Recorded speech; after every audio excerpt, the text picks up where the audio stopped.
Rory Calhoun finally breaks silence on Randolph Scott. Rory Calhoun was born Francis Timothy McCow on August 8, 1922, in Los Angeles, California. He overcame a rough, troubled youth to rise into the spotlight as a beloved star of film and television during the golden age of Hollywood. Raised during the Great Depression, he grew up in hardship and instability, and as a teenager often ran afoul of the law. By his early 20s, he had served time in a federal reformatory for auto theft and had even spent some time behind bars for robbery.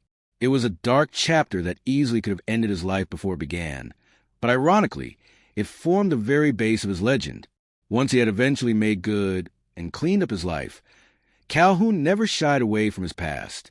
In interviews, he freely admitted his mistakes and often credited those years of struggle as having provided him with much of the grit and realism that would later mark his style.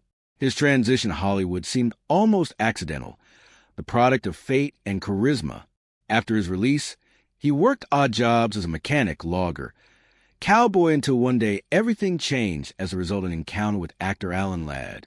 Ladd's wife, Sue Carroll, was a talent agent who saw something magnetic in this tall, broad-shouldered young man with piercing eyes.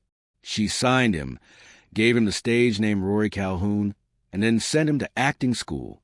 From there, his ascent was swift. Rory made his screen debut in the early 1940s and found himself cast in supporting roles for major studios in no time.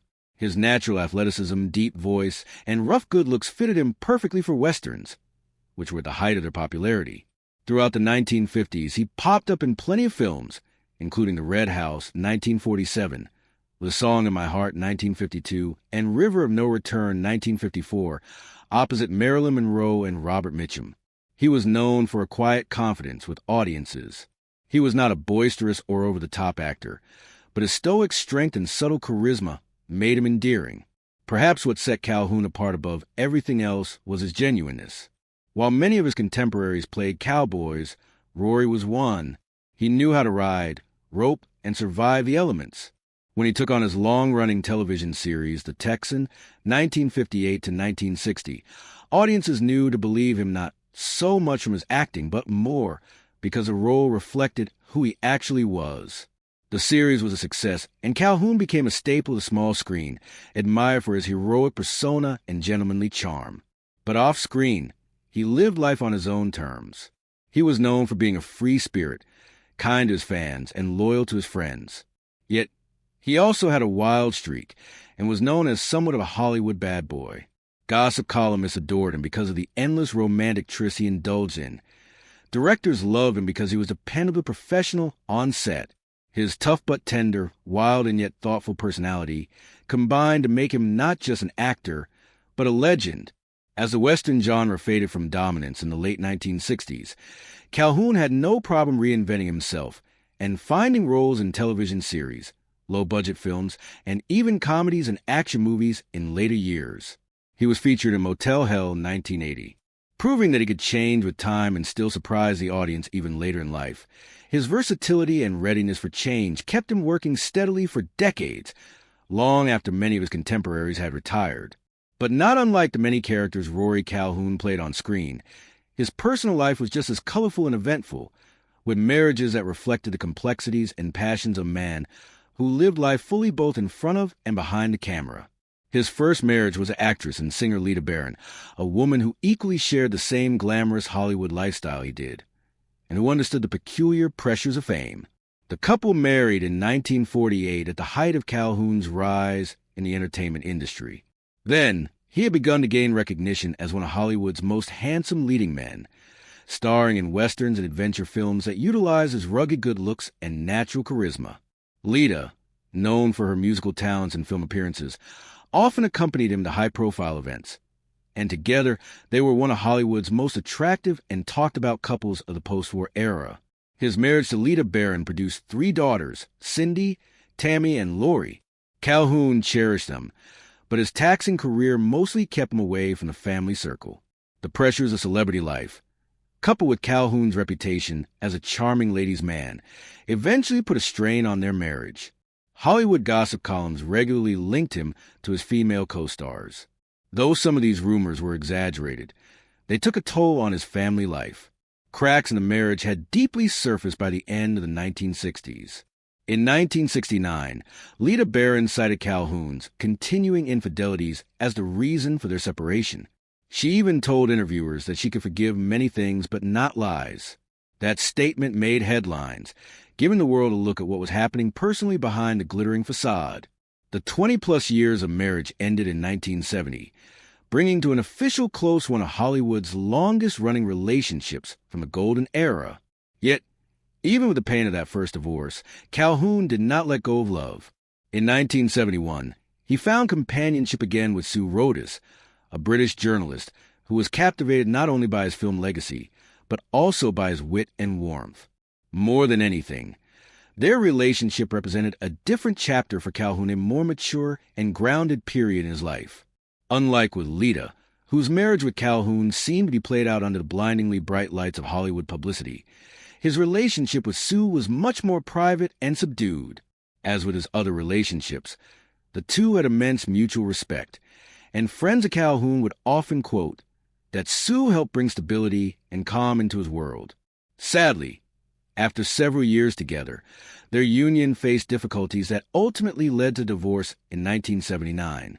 Yet, love had not wholly disappeared between them. Time apart gave both Calhoun and Sue a reason to consider what they truly appreciated about one another. The bond that tied the two together in the first place never truly dissipated. And in a very film noir ending to this part of the tale of their relationship, Rory and Sue got married again in 1982. Their second marriage was much more subdued and low-key compared to first, characterized by companionship rather than by all the glitz and glamour. By then, Calhoun had all but retired into private life, seemingly content to take life at a more leisurely pace. He would often speak warmly of his later years with Sue and of how much the sense of you, understanding, and forgiveness their renewed union brought. The friendship and rivalry between two of the most iconic Western stars ever, Rory Calhoun and Randolph Scott, have been talked about in hushed circles among Hollywood insiders for years. Both men represented an archetype of rugged masculinity, charm, and that old-school cowboy code which defined the golden age of Westerns. Yet, despite their similar careers and all the many circles they shared within that industry, the public rarely heard Calhoun speak about Scott. That is, until now, in a rare and deeply candid interview given late in his life, Calhoun finally decided to share his honest feelings about Randolph Scott, the man he respected, envied, and at times quietly competed with. Randolph Scott, Calhoun began, was a kind of man you couldn't help but admire. He had this quiet dignity about him, like he was born in the saddle. Even off camera, he exuded that cowboy grace most of us tried to play. To him, it was just natural. Calhoun softened when trying to describe Scott's screen presence, saying how that calm confidence had a deep effect on many actors playing the role of the Westerner. He wasn't loud, he didn't brag, and he didn't need to. You could feel the respect in the room. When he walked in, he didn't have to demand it. He earned it. But Calhoun also admitted there was an undercurrent of competition between them. We were both leading men, both tall, both tried to make our mark in a business that didn't have room for too many cowboys at once. I'll be honest, I envied how effortless it all seemed for him. He made being a star look easy, and that used to drive me crazy when I was younger. Calhoun chuckled as he recalled his early frustrations trying to follow in Scott's boots. I was out there breaking my back to prove myself, and Randolph would just stand there, tip his hat, say 3 words, and steal the whole damn scene. But despite the competitive tension, Calhoun said there was no animosity, only admiration. Randolph wasn't the type to play dirty. In fact, he was one of the kindest men I ever met in this town. Hollywood can be a cutthroat place. You learn that fast. But Scott never let that poison touch him. He treated everyone from producers to extras with the same respect. That taught me a lot about the kind of man I wanted to be. Calhoun also reflected upon how the off-screen life of Randolph Scott fascinated him. He lived quietly, didn't care much for the spotlight, and that always impressed me. The studios wanted him at every party, every premiere, but he preferred his ranch and his horses. That's a rare thing, a man in this business who doesn't need the applause. He paused thoughtfully before adding, maybe that's why audiences trusted him. He wasn't selling an image. He was the image. When asked if Scott ever gave him any advice during their years in Hollywood, a knowing smile crossed Calhoun's face. He wasn't the type to sit you down and give speeches, but he led by example. He once told me, "Rory, don't ever chase fame. It runs faster than any horse, and if you catch it, it'll buck you off." I never forgot that. He was right, too. The times I chased it, I paid for it. Paid. Calhoun said his appreciation for Scott only grew after watching him age both gracefully and on his own terms.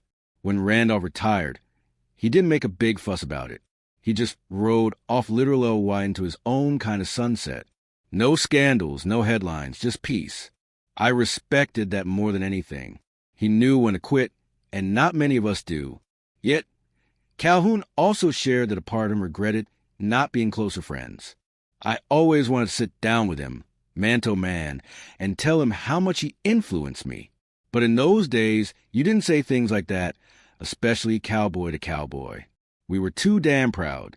He laughed softly, the tone of his voice tinged with nostalgia. I think he knew, though. I think he always knew. As a glance back at his own legacy, Calhoun readily acknowledges the shadow Scott cast over the genre. If you ask me, every actor who ever put on a cowboy hat owes something to Randolph Scott. He set the standard. I just tried to ride somewhere close behind him. As the conversation drew to a close, Calhoun's tone grew reflective. Randolph was more than a movie star. He was a symbol of a time when men didn't need to shout to be heard. He taught me that real strength comes from restraint from knowing who you are and not letting Hollywood change that. And that, he concluded, is something I've carried with me every day since. The words of Rory Calhoun spoke volumes beyond admiration. They spoke of humility, the kind only derived from a man looking back honestly and with gratitude. Among all the glitz and glory that was Hollywood, Calhoun's tribute painted a portrait of two cowboys who shared not only the screen, but quiet, enduring respect that defined an entire era of Western heroes. Rory Calhoun passed away on April 28, 1999, at the Providence St. Joseph Medical Center in Burbank, California, bringing to a close a long, colorful, and often unpredictable life that had spanned 76 remarkable years.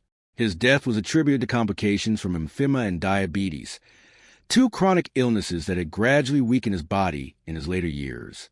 Emphysema, a disease most often linked to a lifetime of smoking, slowly eroded the lungs' ability to function, leaving even simple acts like walking or talking breathlessly exhausting. Calhoun, like many men of his generation and profession, had lived a rugged outdoorsman's lifestyle, smoking, drinking, and working long hours on film sets under the hot California sun. These habits, though emblematic of Hollywood's golden era masculinity, eventually took a toll on his health. Constrained by declining health, Calhoun's appearances in front of the camera had been limited in recent years, but was still as popular among fans and fellow professionals who admired his talents as much as his tenacity. The actor had fought emphysema for a few years, traveling between hospitals and homes according to the treatment he received. His case of diabetes complicated the situation even more and affected his energy and general well-being. Despite all that, those who knew him best would often comment that until the end, Calhoun remained humorous and dignified. He was still being visited by family, close friends, and admirers who found in him a mix of old Hollywood grace and cowboy grit. At the time of his death, Rory Calhoun was 76 years old, a highly respectable age for a man who had lived such a daring and full life. In the early years of his fame, few had predicted that this rebellious youth, one who spent some time in prison, would live long enough to be a respected elder statesman of Hollywood's Western genre. His longevity was testimony to his resilience and willpower.